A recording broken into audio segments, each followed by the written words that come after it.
Hello, everyone. This is going to be my personal top 25 Christmas movies because today is the cutoff to get me your lists, your own personal lists, if you haven't already. They could be 5 movies, 10 movies, 20 movies, or up to 25, whatever. The points adjust accordingly. The live stream is this Saturday at 9 p.m. Eastern. I have to still get the announcement out there, but I'm announcing it right now, and I've said it already. My cat is not happy that I took his chair for this. But anyways, I have mostly everything off to the side. Doing this actually made me realize some of the stuff that I don't have in my collection, which I'm going to need to correct for next Christmas. But got most of it physically right here. Yeah, let's dive into this. So I'm not going to spend too much time on any particular movie, mainly because I want to talk more in depth on at least the stuff that makes it on the live stream. But just give quick thoughts on everything. Number 25 is Anna and the Apocalypse. Got the second sight Blu-ray here. This movie surprised me. It's zombies, musical, and Christmas. I didn't think those 3 things would jive. They do very well. This is a fun movie. Next up, number 24, we've got Office Christmas Party. I like raunchy, dumb comedy every once in a while, and this is very funny. It already has a lot of people I already like. I love Jason Bateman's dry sense of humor. It is really good. But Kate McKinnon, I really enjoy her role in it. Jennifer Aniston is great. I dig this movie. Not necessarily a spoiler, but I've seen it on a decent amount of lists so far. I'm not giving away points wise, but yeah, I mean, other people seem to dig this one. Number 23, I have Rudolph the Red-Nosed Reindeer. This is the only Rankin Bass I actually have on here. I like them, but I like other stuff more, but Rudolph is the one that sticks with me the most. So, I know a lot of people love a lot of them, but next up I have Kiss Kiss Bang Bang. Shane Black, Christmas is kind of a thing with a chunk of his movies, and I really enjoy this. This is set during Christmas. It's a noir movie. It's got Robert Downey Jr., Val Kilmer, some murder mystery. I dig it. So next up, we have some James Stewart, some 1940s James Stewart, and it is The Shop Around the Corner. Not It's a Wonderful Life, because we'll see that later. But Shop Around the Corner, really fun movie. James Stewart, I love this guy. So this actually pops up on a decent amount of best of Christmas lists too. So this one don't get talked about as much though. Next one, we have Last Christmas. So sometimes I'm kind of obtuse on things. What happens in this movie is literally part of the title of the movie. I didn't see that coming. So sometimes I don't read ahead and see it. So when the twist happens, it surprised me. I really enjoyed this. I liked the chemistry going on. My wife loved this one. This was super high on her list. It was 3rd or 4th on her list. Not quite as high for me, but it's on there at least. Okay, so number 19, 18, 17, all 3 of those I don't own, which kind of surprises me. But we have Bad Santa. I own Bad Santa 2 for some reason. The Santa Claus. Shocked I don't have the Santa Claus. I really should order those from Disney Movie Club. I thought I did, but I didn't. And Muppets Christmas Carol, which is personally my favorite Christmas Carol. There are so many adaptations of that story. I like the Muppets one the most. So next up, we'll move on to stuff I actually have. We have Love Actually. Love Actually. For more so fond memories, watched this with my wife on our honeymoon. This is a is a really good movie. It's heartfelt. I mean, I don't think I saw it on as many lists, but then again, I didn't look as in depth. But I like Love Actually. Then we have a classic like Scrooged. Even though I put Scrooged above Christmas Carol and or Muppets Christmas Carol, I think it's just because Bill Murray is so damn good in this. But I have more like fond memories of Muppets Christmas Carol. That's why they're so freaking close to one another. I guess I could swing either way, but I love them both. Muppets just brings that little bit more sentimental feelings, but Bill Murray is freaking great in Scrooge, so I don't know. Maybe I make no sense. Next up, we have Gremlins. Anyone that says it's not a Christmas movie, Gizmo is a freaking Christmas present. It's a Christmas movie. And then we have another one that people would debate, but Lethal Weapon. It's a Christmas movie. Again, Shane Black does a lot of Christmas in his movies, but Lethal Weapon is such a classic. I love this one. Not Die Hard level, obviously, but Lethal Weapon is great. So number 12 for me, I do own it. I think I lent it to my parents. Either that or it's somewhere else. But Charlie Brown Christmas, that is another like staple of TV. Would always watch that, so that is, I feel like it almost could have been higher. But that is such a classic, and I would show it otherwise because I do own it. I have that nice like 4K set. Now number 11, we have top popping off, but Home Alone. You know, one of Dell's favorite movies. But Home Alone 1, I love. Home Alone 2, I like, but it is very derivative. It's the same movie. I mean, it's not the same, but it very similar. But I love the original Home Alone. It is a great movie. Already at the top 10.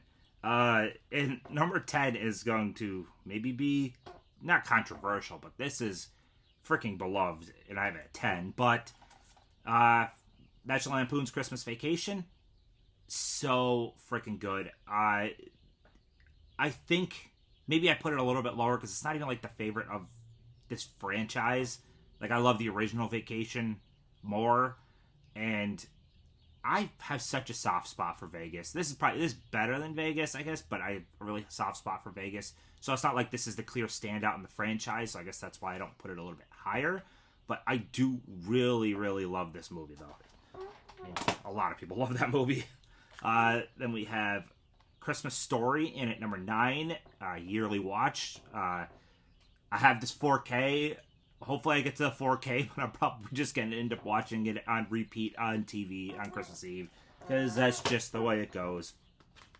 Then for number 8, so I'm not against remakes very much.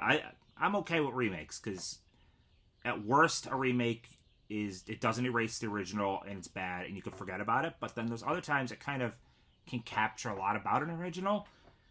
I really, really, really liked the Miracle on 34th Street remake.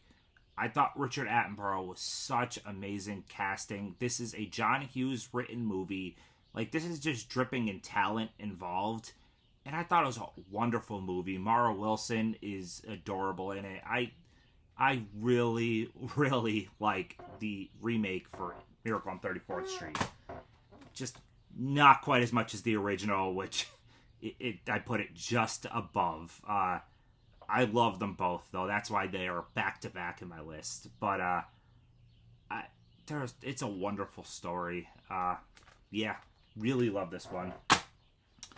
Now we're just outside the top 5, top 5. Number 6 is The Grinch, How the Grinch Stole Christmas. Oh my god, this is another just yearly watch. I mean, it's only, 20-some minutes? Half hour? I don't even see 26 minutes, yeah. Super short, but so memorable. Oh my god. And then the top 5, if you watched Bob's stream, we had a live stream. he had a bunch of great people on it, and we talked about our top 5 Christmas movies. So I went over these in that stream, but Jingle All the Way. I grew up action very much so, part of my childhood. So a huge action star like Schwarzenegger doing a fun as hell Christmas movie. Yeah, great one. One that I think it's a modern day classic for me. From the 2000s on, there's not as many that I love.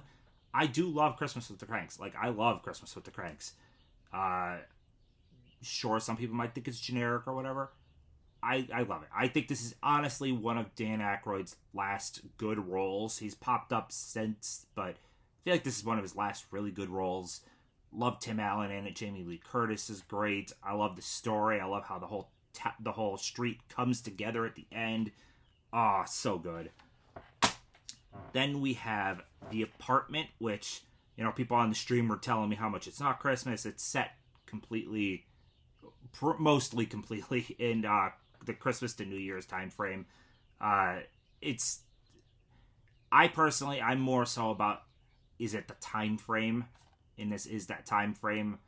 We could get into feelings and stuff like that, but feelings don't define a movie really as a genre. It's more so, to me, it's more, this is the Christmas time. It is a Christmas movie.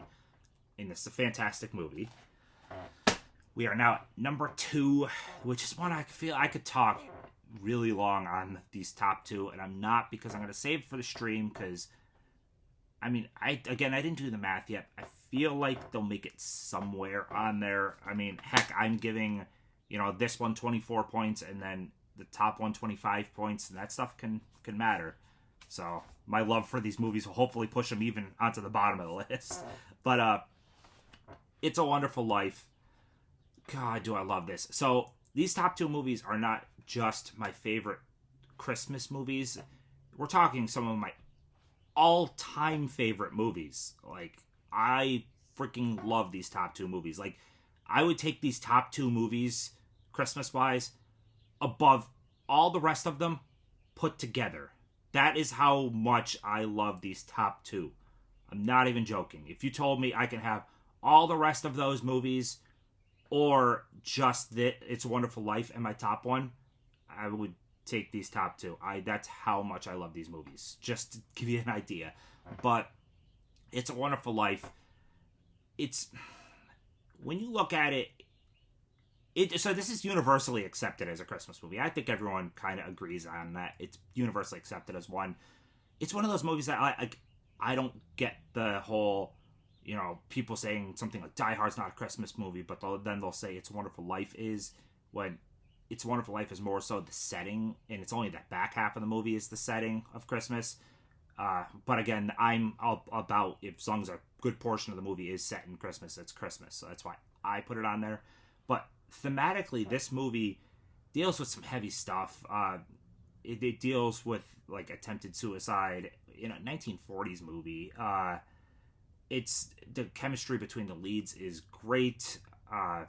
It's oh my god, Christmas is not a happy time for everybody out there. I think a lot of people, they'll go off the sappy sentimental and laughs and stuff like that, because that's what most of the Christmas movies are. That's what everyone loves to think Christmas is, and that's what it is to a good chunk of people. But Christmas is not that to everybody. Christmas is one of the leading, or the highest times of depression. It's one of the leading times of the year for suicide. It's not a happy time of the year for everyone. And I'm not saying this movie is like this super downer or anything like that. It's overall, it's got a very positive theme in it, that your life matters. You've touched other people even though you don't realize it. But it really, George deals with something pretty important, and like contemplates suicide. Like it is, people go through stuff like that, and Christmas isn't happy to everyone. Sometimes I feel like we lose sight to that. So there is a place in Christmas movies for something that is depressing or a downer, because that's reality. I don't know how else to. It's real. just like my number one when I get to it. Much different in tone, but any type of this stuff can happen at Christmas. It's not Christmas isn't this one sole day of the year where only happy, positive things happen.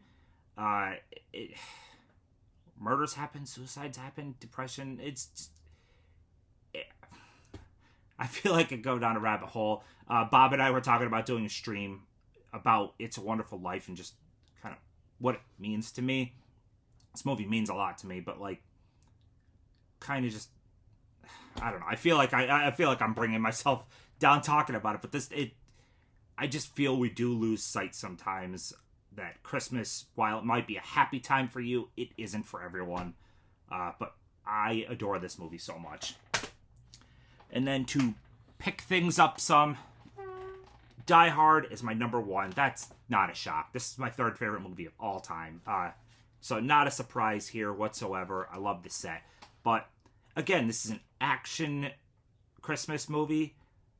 But not saying this did happen, but something like this can happen at Christmas. Just because there's guns and murder and all that doesn't mean, oh, that's not Christmas. Shit happens at Christmas, guys. Like, sometimes awful stuff happens at Christmas. So, while this did not happen in reality, it's something that plausibly can happen at Christmas. You can have all types of crazy shit happen at Christmas time. It's not this sole day of the year where only good things happen. So, that's the way I've always looked at it. Now, if someone only wants to watch the ones that bring them happy, comforting feelings, I get that. I completely get that. But it's more so I look at it, that's just also not reality. Even though none of this is reality, it's all movies. But anyways, that's my list. Live stream coming up Saturday, 9 p.m. Eastern. But yeah, I'm excited for it. Thank you so much for sticking around for this list, hearing me babble on, and I will see you in the next one.